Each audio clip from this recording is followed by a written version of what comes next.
بسم اللہ الرحمن الرحیم۔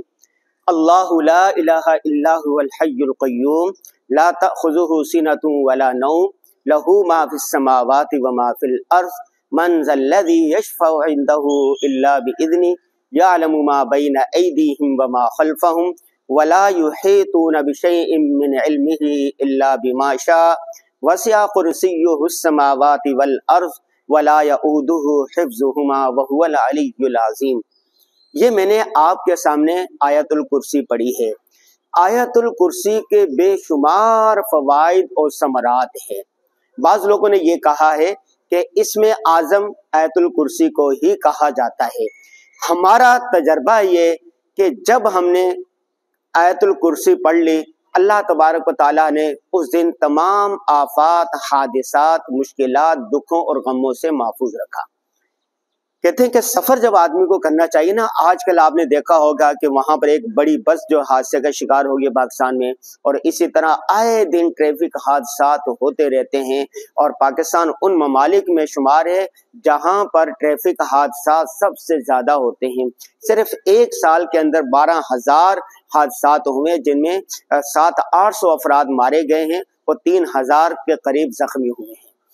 کہ اگر مسنون دعاؤں کا اہتمام کر لیا جائے، صبح شام کی مسنون دعائیں پڑھ لی جائے، سفر کی جو دعا ہے سبحان الذی سخر لنا ھذا وما کنا لہ مقرنین، یہ سفر کی دعا پڑھ لی جائے، اور اس کے ساتھ چند مسنون دعائیں اور ہیں۔ ایک یہ ہے بسم اللہ الذی لا یضر مع اسمہ شیء فی الارض ولا فی السماء وہو السمیع العلیم، اس کا اہتمام کر لیا جائے، اور آیت الکرسی کا ورد کر لیا جائے، اور ورد کر کے اپنے اوپر پھونک مار لی جائے۔ ایسے کہتے ہیں کہ اگر ایک مرتبہ آیت الکرسی پڑھ لی جائے تو اللہ تبارک و تعالیٰ اس کی حفاظت کی ذمہ داری فرشتوں پر دے دیتے ہیں، فرشتے اس کی اپنی حفاظت کرتے ہیں۔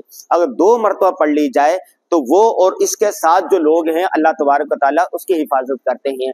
اگر 3 مرتبہ پڑھ لی جائے تو اس پورے علاقے کی حفاظت کرتے ہیں۔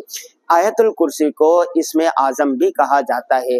ہمارا معمول ہے کہ ہم صبح شام چلتے پھرتے جب سفر کریں اور کسی طرح جب کوئی مشکل ہو تو اس وقت بھی اس کا اہتمام کرتے ہیں۔ ایک اور ہمارا تجربہ ہوا کہ حضرت یونس علیہ السلام جب ماں کی جب یونس علیہ السلام جب مچھلی کے پیٹ میں تھے تو وہ پریشان تھے بہت زیادہ، تو اللہ تبارک و تعالیٰ نے انہیں ایک دعا سکھائی تھی، لا الہ الا انت سبحانک انی کنت من الظالمین۔ وہ پڑھتے رہے، اللہ تبارک و تعالیٰ نے انہیں مچھلی کے پیٹ سے نجات دی۔ قرآن کہتا ہے فاستجبنا لہ ونجیناہ من الغم وکذالک ننجی المؤمنین، کہ جیسے ہم نے یونس علیہ السلام کو مچھلی کے پیٹ سے اس اندھیروں سے نجات دی، اسی طرح جو شخص یہ دعا پڑھے گا ہم اسی طرح اس کی مدد کریں گے۔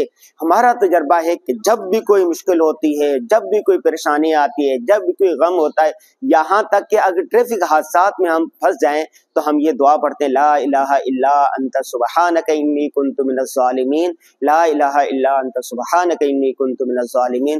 تو اللہ تبارک تعالیٰ نکلنے کی کوئی نہ کوئی سبیل، کوئی نہ کوئی راستہ پیدا کر دیتے ہیں۔ تو یہ جو دور چل رہا ہے، ہر طرف پریشانی ہے، ٹینشن ہے، دکھ ہے، غم ہے، حادثات ہے، پریشانیاں ہیں، دکھ ہیں، تو ان سب کی نجات کے لیے جہاں آپ نے احتیاطی تدابیر کرنی ہے، اس کے ساتھ ساتھ مسنون دعاؤں کا اہتمام کریں۔ صبح شام کی مسنون دعائیں پڑھیں، نماز پڑھیں، ذکر و اذکار کریں، قرآن پاک کی تلاوت کریں، لیکن ان 2 چیزوں کا ضرور اہتمام کریں۔ تمام بزرگوں نے اس پر لکھا ہے، آیت الکرسی صبح شام پڑھیں، زیادہ سے زیادہ ورد کریں، اور آیت کریمہ لا الہ الا انت سبحانک انی کنت من الظالمین یہ پڑھیں۔ جتنے آپ پاک صاف ہوں گے، جتنا آپ کا روحانی تعلق مضبوط ہوگا، اتنی آپ کی پریشانیاں اور غم کم ہوتے چلے جائیں گے۔ تو آپ نے اس میں اعظم آیت الکرسی، اللہ لا الہ الا هو الحی القیوم کا صبح شام لازمی ورد کرنا ہے، اس کو پڑھنا ہے۔ اللہ تبارک و تعالیٰ اس کی برکت سے آپ کی بہت ساری پریشانیاں، غم، دکھ دور فرما دیں گے۔ آج کے اس ویلاگ کا یہی پیغام ہے۔